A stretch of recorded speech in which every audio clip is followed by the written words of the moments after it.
This is Tyrese Haliburton, and you're listening to Setting the Pace.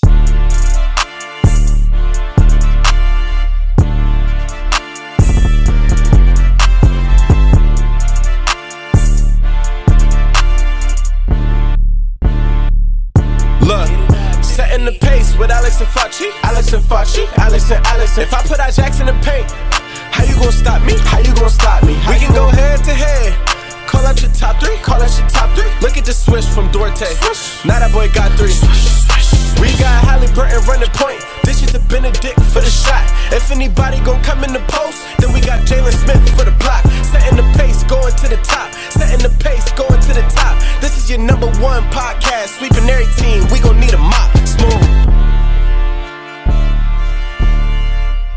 All right, we now welcome on the man who is in the midst of a career season. He wears number 23, our very own starting forward, Aaron Nesmith. Aaron, how are you?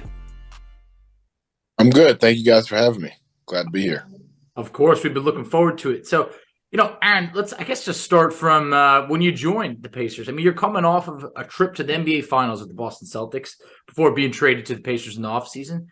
I mean, what were those emotions like, knowing that you were traded, but also to a place where it could very well equate to a larger role? Yeah, it was weird. Getting traded. It was a little bit of like mixed emotions of sad and happy. I was obviously sad to be leaving my teammates and all the relationships that I created over the past 2 years in Boston, and then but at the same time being very happy and excited about the opportunity that I knew I was going to get here in Indiana. So it took me about a day to get over it, and then as soon as the day ended, it was just all excitement. Yeah. I mean, jumping into summer league right away too. I mean, I give you props for that. You don't see a lot of 3-year players or 30-year players playing the summer league, but I love that you were eager to get out there with the Pacers. So I'm just curious though. The big thing for me, seeing you as a backup for the beginning of the season, and then being put into that starting lineup there as that, that 3 or that 4, whatever position you're exactly playing, I'm not sure, but that other forward out there. What is the big difference for you in terms of starting versus coming off the bench? It's really just how you approach the game, like as far as setting the tone. If you're starting the game, especially if you're guarding some very talented players, it's very important to start the game off with a certain tone. That way, the refs got it for the flow of the game. The guys coming off the bench get it for the flow of the game. Opposed to coming off the bench, you got to read the starter's flow and how the game's going, and figure out a way how to impact the game once you get checked in. So, I would say that's the biggest difference. In an era right now where players are criticized a lot for not playing enough defense, no one's going to say that about you. I mean, we knew you could shoot the leather off the ball coming out of Vanderbilt, but what you've shown on the defensive end has just been such a treat for Pacer fans. How much pride do you take in being an absolute workhorse on the defensive end? Yeah, I take a lot of pride. And, my defense, that was one thing during my time in Boston. That was something.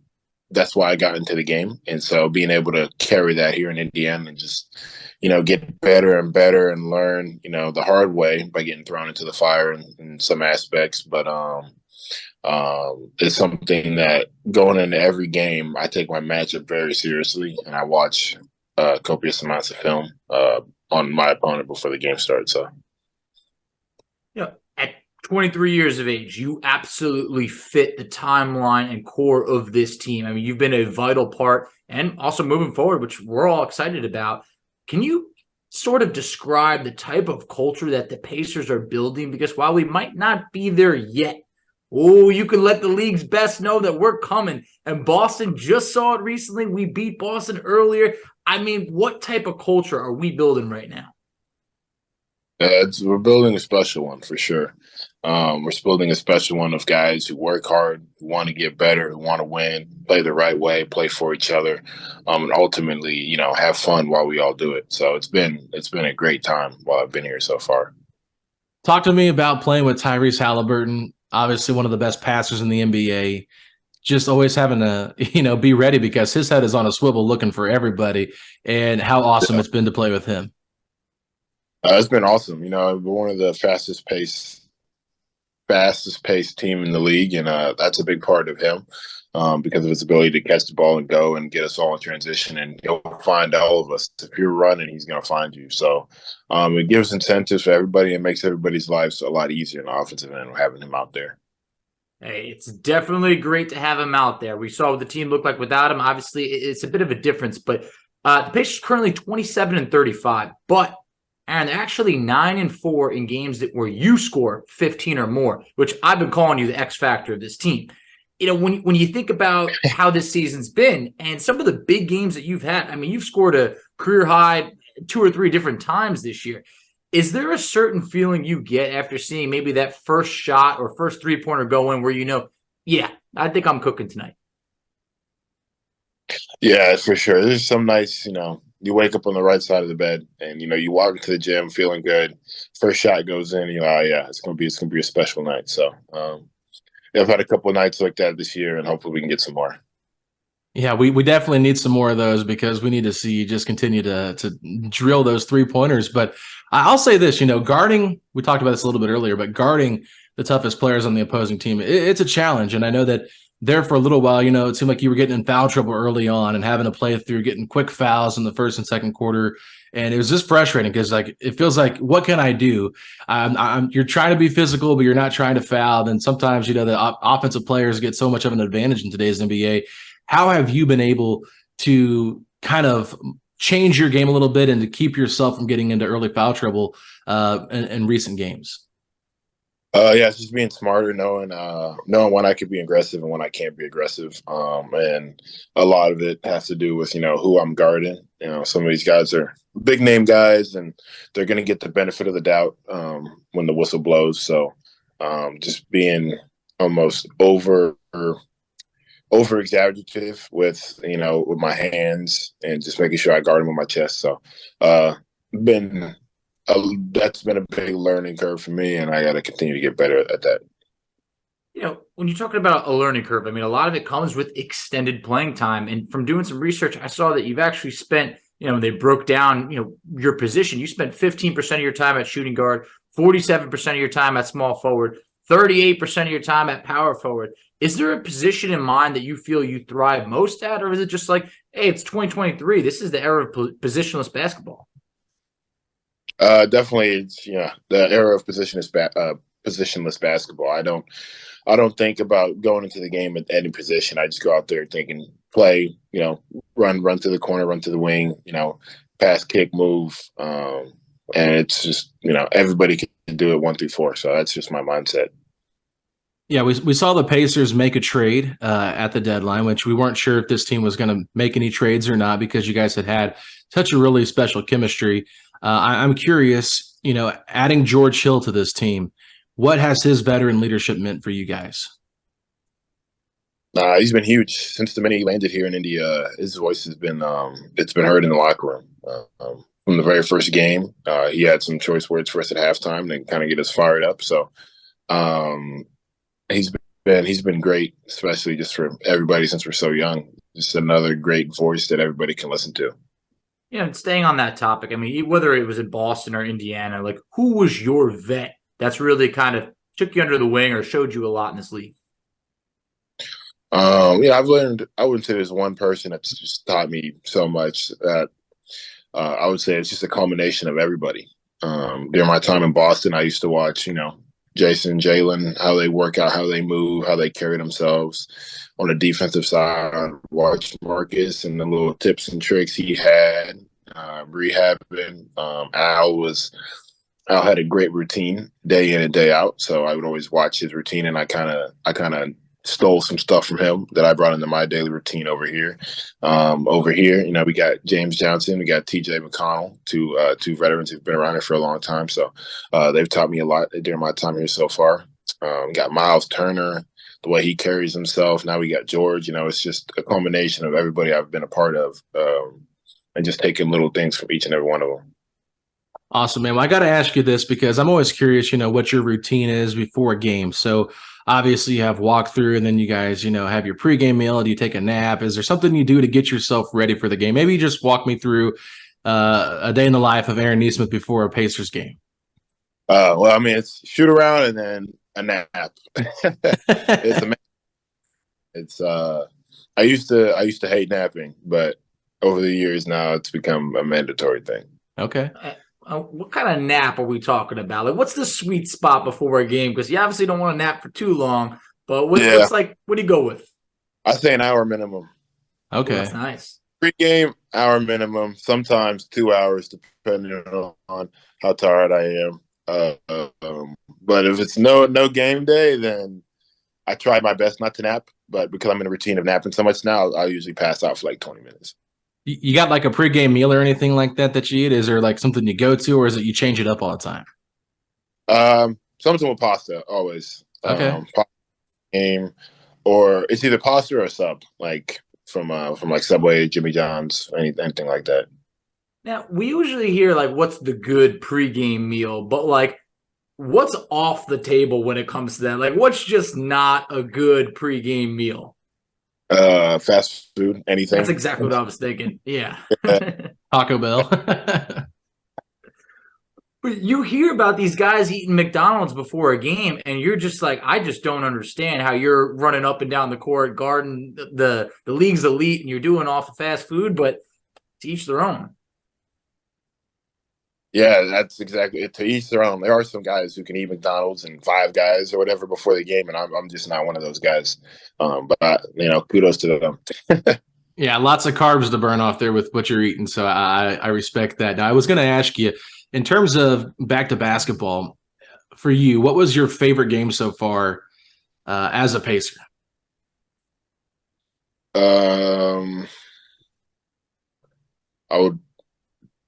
That's a tough one. I would say probably the Cavs game. That was a high, yeah. But the dunk, and it was just it was a very competitive game, and it seemed like there was a little bit more to that one because we had just recently played them in Cleveland. That was a hard game as well. We lost that one, and we gave up a lead and lost that one. So we came into this one pretty fired up. So. You hit some, I think it was against the Orlando Magic, game-winning free throws, and you've had some big shots. Is there a play maybe this season that's really kind of stood out to you of like, man, this was a great growth for me?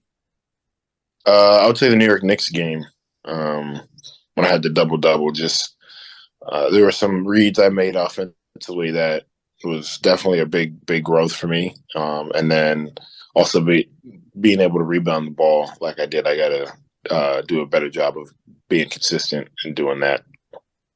We've had some really fun games at Gainbridge Fieldhouse this year. I'm just curious, how awesome have the fans been at the arena and the Fieldhouse, and how much have you felt their presence during those awesome home games? Man, it's been awesome. Like we definitely need them in the arena to win games. They've helped us win games this year. It's not an easy place to play. It's what I've learned during my time here. It's the people here, they know their basketball, and they're real junkies. So it's fun having them in the crowd cheering us on like that.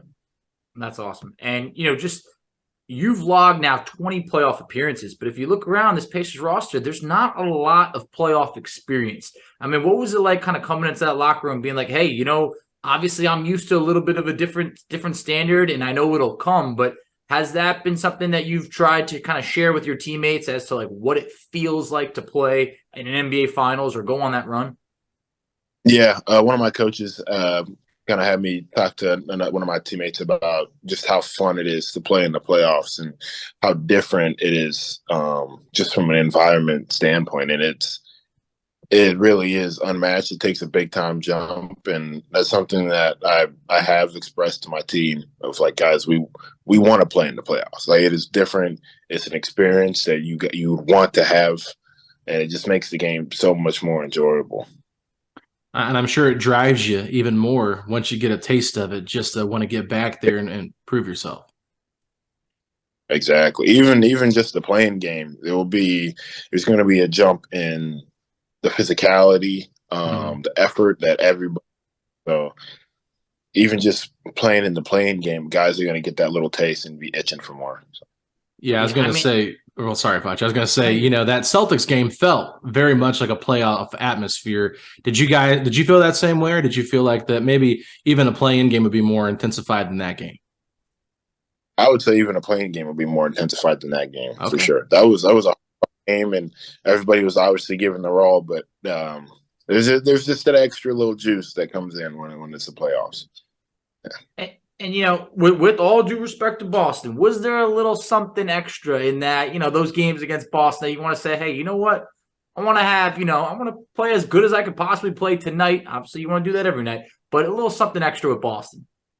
Absolutely. I mean, I didn't say it earlier, but the Boston game in Boston is also going to be up there for the most memorable games of the season for me. Just that was a game that I wanted to win more than any of them. So it was good to get that one for sure. I got to throw this out there also. I was doing some research before this interview. Celtics blog, one of the top Celtics spots, they put out an article about you just after that game saying this ain't the same old Aaron Nesmith. So, it shows this year. You've taken, leaps and bounds, and all Celtics fans notice it. Pacer fans notice it. The league notices it. So just wanted to give you your flowers right there. I appreciate that. We'll keep it going. Oh, yeah. So I heard your nickname in Boston was Crash. I'm curious. Yeah. One, do you like that nickname? And two, is that the nickname you want to roll with moving forward, or is there something else you got out there that you like a little bit better? Absolutely not. I hated that nickname. I hated that nickname. Can't remember. It may have been Kemba, but not a fan of it. Glad I could leave that nickname behind. They call me Double here. I like that much better. I like it. Look, Coach Carlisle, been around the game for a minute now. He's won a championship. It's his third stint in Indiana, just well-respected around the league. But can you touch on Coach Carlisle, the human being, and maybe what we don't get to see just behind the scenes? Yeah, he's very relatable. He's easy to talk to. He's a great coach. Anytime you have any question or concern, he's always there to listen. So that's something that I know the guys appreciate. And just like coaching wise, it makes you want to play for him more, if you know what I mean. Yeah, for sure. I'm one of my questions kind of following up like that, coaching stuff, maybe moving more to the front office, Kevin Pritchard, Chad Buchanan, that whole group there. How awesome are they to work with? And maybe is it comparative to what was in Boston, or are they a little bit more hands-on since it's a smaller market, that kind of thing? I would say they're around more, and they're the best. Like, they're being around more, I think is good. Because I'm able to have real conversations with them, not even just basketball related. So it's great having those guys around, and they've been awesome, super nice. So it's been a lot of fun. All right, now we're before we close it out, we're gonna go with our rapid fire segment. First thought that comes to mind. All right, we got 8 quick ones for you. Closest teammate to you on the Pacers.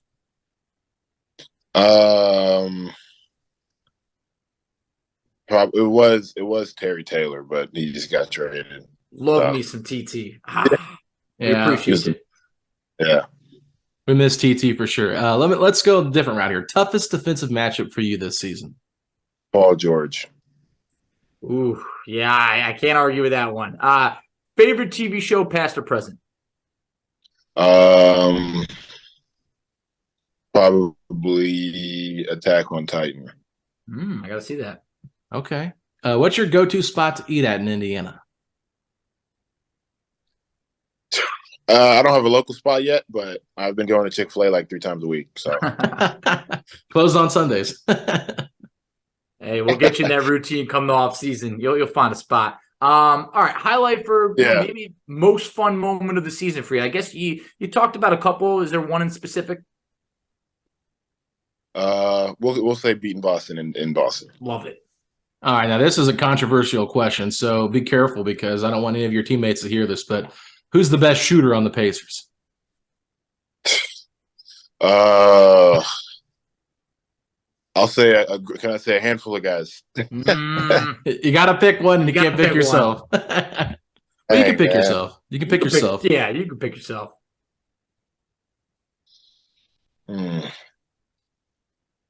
Nah, I'm gonna plead the fifth. Okay. All right. Fair enough. We'll just slide on that one. All right. So I would say for mine next, favorite activity or hobby of yours off the court. Just got into golfing, so I definitely I'd probably say golfing. Quick follow up on that. How's it been for you? I'm the world's worst golfer. I don't know if I continue to pick up the club or if I just put it down. I'm not too good. Well, yeah, it makes me feel a little better.